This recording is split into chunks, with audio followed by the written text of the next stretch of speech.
letter J. Assalamu alaikum wa rahmatullahi wa barakatuh. Alhamdulillahi rabbil alamin.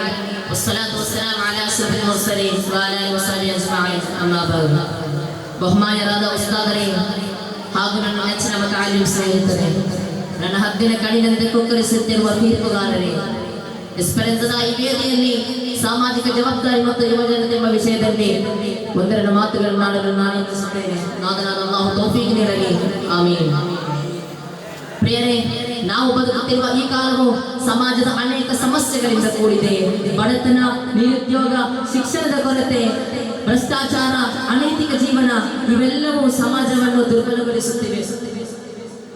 ಇಂದಿನ ದಿನಗಳಲ್ಲಿ ನಾವು ನೋಡಬಹುದು ಪರಿಸರ ಮಾಲಿನ್ಯ, ಅರಣ್ಯ ನಾಶ, ಮರಗಳನ್ನು ಕಡಿಯುವುದು, ನೀರು ಮಾಲಿನ್ಯ ಇವೆಲ್ಲವೂ ಮುಂದಿನ ಪೀಳಿಗೆಯ ಜೀವನವನ್ನೇ ಅಪಾಯದಲ್ಲಿಡಿಸುತ್ತದೆ. ಇಷ್ಟೆಲ್ಲ ಸಮಸ್ಯೆಗಳ ನಡುವೆ ಒಂದು ದೊಡ್ಡ ಪ್ರಶ್ನೆ ನಮ್ಮ ಮುಂದಿದೆ. ಸಮಾಜವನ್ನು ಉಳಿಸಬೇಕಾದದ್ದು ಯಾರು? ಸಮಾಜದಲ್ಲಿ ಬದಲಾವಣೆ ತರಬೇಕಾದದ್ದು ಯಾರು? ಉತ್ತರ ಒಂದೇ, ಅದು ಯುವಜನತೆ. ಪವಿತ್ರ ಕುರ್ಆನ್ ನಮಗೆ ಹೇಳುತ್ತದೆ, ನೀವು ಒಳ್ಳೆಯ ಕಾರ್ಯಗಳಲ್ಲಿ ಸಹಕರಿಸಬೇಕು, ಪಾಪದ ಕಾರ್ಯಗಳಲ್ಲಿ ಸಹಕರಿಸಬಾರದು. ಇದು ಪ್ರತಿಯೊಬ್ಬರಿಗೂ, ವಿಶೇಷವಾಗಿ ಯುವಜನತೆಯ ಸಂದೇಶವಾಗಿದೆ. ತಮ್ಮ ಶಕ್ತಿಯನ್ನು ಒಳ್ಳೆಯ ಕಾರ್ಯಕ್ಕೆ ಮಾತ್ರ ಬಳಸಬೇಕು.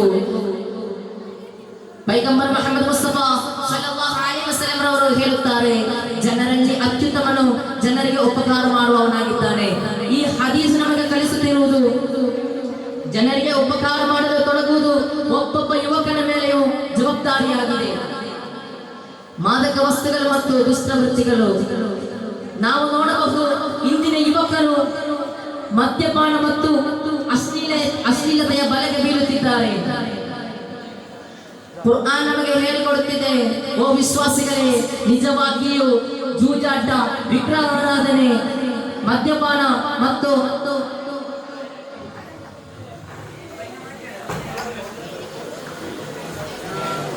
ಭವಿಷ್ಯ ಹೇಳುವುದು ಇವೆಲ್ಲವೂ ಶೈತಾನಿನ ಕೆಲಸವಾಗಿದೆ.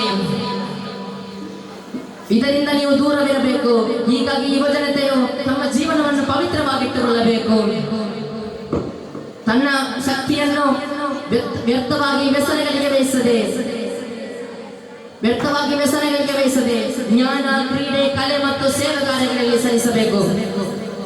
ನಾವು ನೋಡಬಹುದು, ಈಗ ಸಮಾಜದಲ್ಲಿ ಅಕ್ರಮ ವ್ಯವಹಾರ, ನ್ಯಾಯಹರಣ ಇವೆಲ್ಲವೂ ಸಾಮಾನ್ಯವಾಗಿದೆ.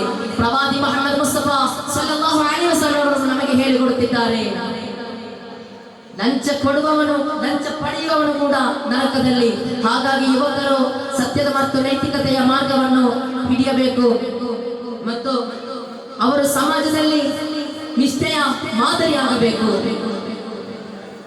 ನಾವು ನೋಡುತ್ತಿದ್ದೇವೆ, ಈಗ ನಮ್ಮ ಸುತ್ತಮುತ್ತಲು ಎಷ್ಟೋ ಬಡವರಿದ್ದಾರೆ, ಎಷ್ಟೋ ಅನಾಥರಿದ್ದಾರೆ, ಎಷ್ಟೋ ವಿಧವೆ ಸಂಕಷ್ಟದಲ್ಲಿದ್ದಾರೆ. ಪರಿಶುದ್ಧ ಕುರ್ಆನ್ ನಮಗೆ ಹೇಳಿಕೊಡುತ್ತಿದೆ, ನಮಾಜ್ ಸ್ಥಾಪಿಸಿ, ಜಕಾತ್ ನೀಡಿ. ಬಡವರಿಗೂ ಸಂಪತ್ತಿನಲ್ಲಿ ಹಕ್ಕಿದೆ.